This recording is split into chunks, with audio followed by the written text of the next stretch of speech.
The first step in training for a life of courage is knowing God. And the second step in training for a life of courage is obeying God. Obedience is the key. Train your students in instant obedience.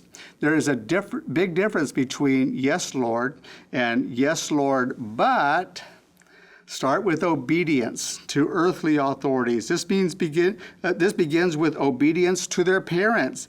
Children, obey your parents in the Lord, for this is right. Ephesians chapter 6, verse 1. Tell them that Scripture very clearly teaches that submission brings blessings. Jesus said, if any man serve me, let him follow me. And where I am, there shall also my servant be. If any man serve me, him will my Father honor. Even though we see momentary fear in Esther when Mordecai asked her to go in unto the king, not once is there a complaint from her or a bad attitude. She didn't understand, but she was willing to obey. Talk to your students about staff and former students who have gone on to show courage and obedience to the Lord. Without being boastful, show them how you have been courageous and being obedient to the Lord. I love the way that Peter spoke to the believers in 1 Peter chapter 2. He went on to tell them about some of the great things that they were a chosen generation, a royal priesthood, a holy nation, a peculiar people, that they should show forth the praises of him who hath called them out of darkness unto his marvelous light. I love the way that he spoke to the way that Peter spoke. In verse 9, he encouraged them as who they were in Christ. And then in verse 10, he says, which in time past were not a people, but are now the people of God, which had not obtained mercy, but now have obtained mercy. He reminded them of how they had gotten where they were by obtaining God's mercy. And then the following verses, he spoke to them of obedience and submission and being servants of God. He made comments like this. He said, submit yourselves to every ordinance of man for the Lord's sake. He went on to say, he says in verse 16, as free and not using your liberty for a cloak of covenants, a cloak of maliciousness, but as the servants of God. That's what we need to do. We need to build upon that foundation of knowing God and train our students in obedience and being servants for God. The first step in training for a life of courage was knowing God. The second step was obeying God. And the third step in training for a life of courage is trusting God. It is one thing to know God, and another to obey him. But do you really trust him with everyday events? Job said, though he slay me, yet will I trust him. Do we see circumstances in our lives as passing through God's hand or merely as coincidences?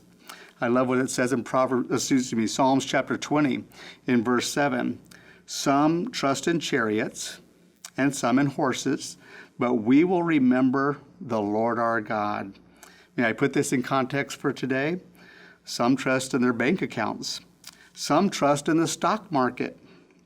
Some trust in the president, whomever he may be at the time. But we will trust in the Lord. Many years ago, when I was a young boy, my dad used to go down to Mexico, and he would go hunting into the jungles way down in Quintana Roo, way down in the southern part of Mexico.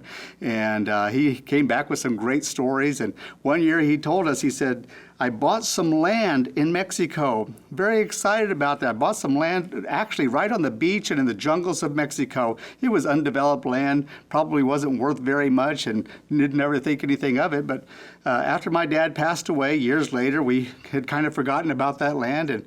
And my brother began to see some of the paperwork and says, we haven't paid any taxes on that land. We ought to go check and see if that land is still in our name and see what we can do with, about that. And so they began to research and found out that some people down there had squatted on the land. They had signed or forged my mother's signature and claimed the land to be their own.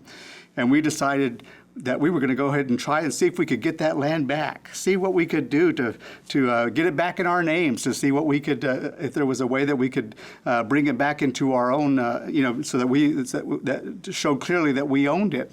And we went through some difficult times, and we decided to go to court and try to fight this and see if we could get that land back for ourselves. But while we were doing that, we began to dream. We started thinking, wow, this is beachfront property. What we could do with this land down there, we could make a lot of money, and we could, live in luxury for a long time. We began to think about some of the things. We even took a trip down there to see what the land looked like, and there was a lot of jungles and everything there. It was hunting grounds. There were big cats and pumas and jaguars and all kinds of other animals that were out there, and a little bit of scary of a place to wander around. But we started thinking, wow, we could clear some of this land, make a golf course there. We could even call it the Jaguar Jungle. Wouldn't that be fun? I told my brother, let's not call it the Jaguar Jungle. Let's call it Tiger Woods. Well, we decided to try to do something. But anyway, we finally went over there. We tried to earn this land, get this land back. We went to court, and we lost. We lost the court battles, and it turned out they didn't want some Americans trying to take some land that they hadn't paid taxes on in many years, and so we lost that land, and we were a little discouraged, and we sat around talking about this land, and I remember thinking about what the scripture said, and we talked to our family about it and realized that we were not to put our trust in uncertain riches, but rather to put our trust in the Lord. That's what God wants us to do. He wants us to place our trust in Him.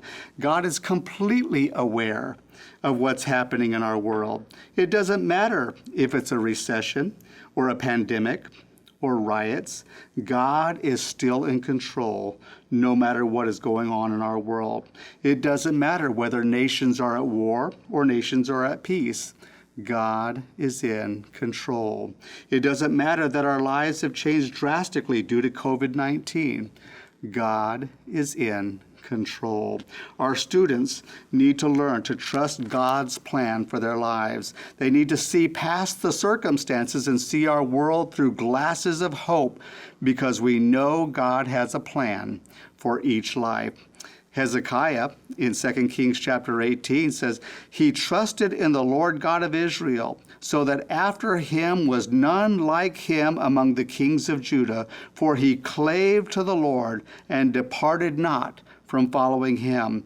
Because of the training he had received as a child, he was faithful to God. He knew his God. He knew what was expected of him. He obeyed, and he trusted God.